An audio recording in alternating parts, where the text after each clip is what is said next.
तो स्वागत है आप सभी का आज के नए वीडियो में। और पीछे का जो बैकग्राउंड है वो साइड में से नॉइस आने वाली है कुछ भी, तो उसको इग्नोर करना, राइट, क्योंकि आज की इन्फॉर्मेशन होने वाली बहुत इंपॉर्टेंट।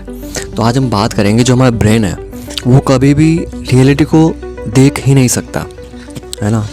जो हम देखते हैं वो रियलिटी होती ही नहीं है। तो ऐसा कैसे, ऐसा मैं क्यों कह रहा हूँ? तो जो न्यूरो साइंस है वो क्या बोलती है? वो बोलती है कि जो आवर ब्रेन है that never sees the reality. तो फिर देखता क्या है? तो एक्चुअल देखता है, इसको हम ऐसा समझने का प्रयास करते हैं कि हम ऐसा सोचते हैं कि हमने कोई चीज़ देखी अपनी आंखों से, फिर वो अंदर गई हमारे ब्रेन में, और फिर हमारे ब्रेन ने किया प्रोसेस, एंड फिर हमें समझ में आया कि हाँ आगे ये चीज़ रखी हुई है, ये चीज़ है और फलाना टीम का कुछ हो रहा है। लेकिन सच्चाई ये है कि हमारा ब्रेन प्रेडिक्ट करता है, गेस करता है। यानी कि साइंस कहती है कि जो हमारा ब्रेन है, जो न्यूरो साइंस कहता है कि हमारा जो ब्रेन है वो द बेस्ट गेसर है ना, बेस्ट गेस करने वाला है। यानी कि हर समय हमारा ब्रेन प्रेडिक्ट करता रहता है कि आगे मोमेंट में क्या होने वाला है। जैसे कि हम इसको एग्जांपल समझते हैं कि जैसे कि दो बंदे मान लो और एक स्टेज है, और पहला बंदा सोच रहा है कि अरे यार मेरा क्या नाम लिख दिया कि स्टेज पे जाना है वगैरह वगैरह, तो उसको डर लग रहा है ना। उसका जो ब्रेन है वो प्रेडिक्ट कर रहा है इसको एक भय की तरह कि यार मेरा बच्चे ये जो लोग हैं ये सब मजाक उड़ाएंगे एंड वगैरह वगैरह। स्टेज सेम, लेकिन जो दूसरा बंदा है वो कह रहा है कि वाह व्हाट एन अपॉर्चुनिटी। तो इसको मतलब स्टेज सेम लेकिन दूसरा बंदा इसको देख रहा है एक ग्रोथ अपॉर्चुनिटी की तरह, करेक्ट। तो ये फ़र्क है। अगर हम इसको और अच्छे से समझें तो हम देख सकते हैं लाइक अगर आपको एक बाइक खरीदनी है या फिर एक कार खरीदनी है ना, मान लो आपको एक कार खरीदनी है, तो वही कार आपको वही कार आपको दिखने लगेगी रोड के ऊपर, है ना, वही कार दिखने लगेगी। जबकि ऐसा नहीं है कि भाई दुनिया बदल गई है और उन जो कार्स की संख्या है वो बढ़ गई है ऐसा कुछ नहीं है। लेकिन जो हमारा ब्रेन है वो प्रेडिक्ट करता है ना, पहले ही प्रेडिक्ट करने लग गया। अभी आपने खरीदी नहीं है, एक दो दिन बाद आप खरीदोगे, लेकिन अब आपका जो ब्रेन है वो बस उसी कार को आपको दिखा रहा है बार बार, है ना।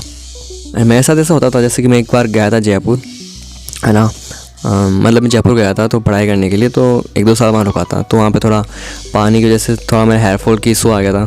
तो मतलब कि मेरे साथ ऐसा हुआ कि मैं हर बार हर लोगों का बस हेयर से देखता था कि कितने बाल है सर के ऊपर, इनका तो नहीं हो रहा या फिर इनका हो रहा है ना, लाइक इन दैट वे।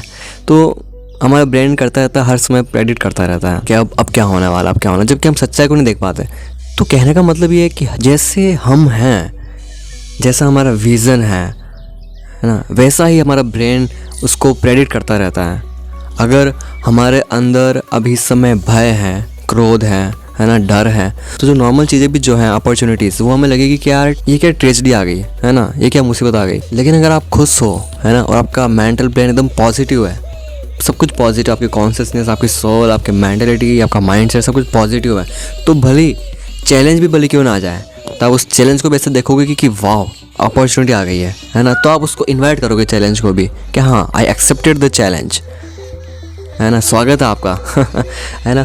तो ये चीज़ है। तो कहने का मतलब बस यही है, मेरा कहने का मतलब ये है कि न्यूरो साइंस के अकॉर्डिंग हम कभी भी रियलिटी को देख ही नहीं सकते। हमारा ब्रेन कभी भी रियलिटी को देख ही नहीं सकता। वो हमेशा प्रेडिक्ट करता रहता है कि अब आगे नेक्स्ट क्या होने वाला है, नेक्स्ट क्या होने वाला है। तो कहने का मतलब ये है, निष्कर्ष ये है कि हमें हमेशा पॉजिटिव रहना है, हमेशा हमारा जो माइंडसेट है वो हाई रखना है, कॉन्शियसनेस लेवल हाई रखनी है, ताकि हमें हर चीज़, हर चैलेंज, हर अपॉर्चुनिटी का हम अच्छे से वेलकम कर पाए, है ना। तो ये चीज़ है। ओके, तो आई होप आपको ये वीडियो हेल्प करा होगा, और अच्छा लगा हो तो please like, comment and share and subscribe. और मिलते हैं नेक्स्ट वीडियो में इसी ज़बरदस्त कंटेंट के साथ में। ओके, हरी बोल, टाटा।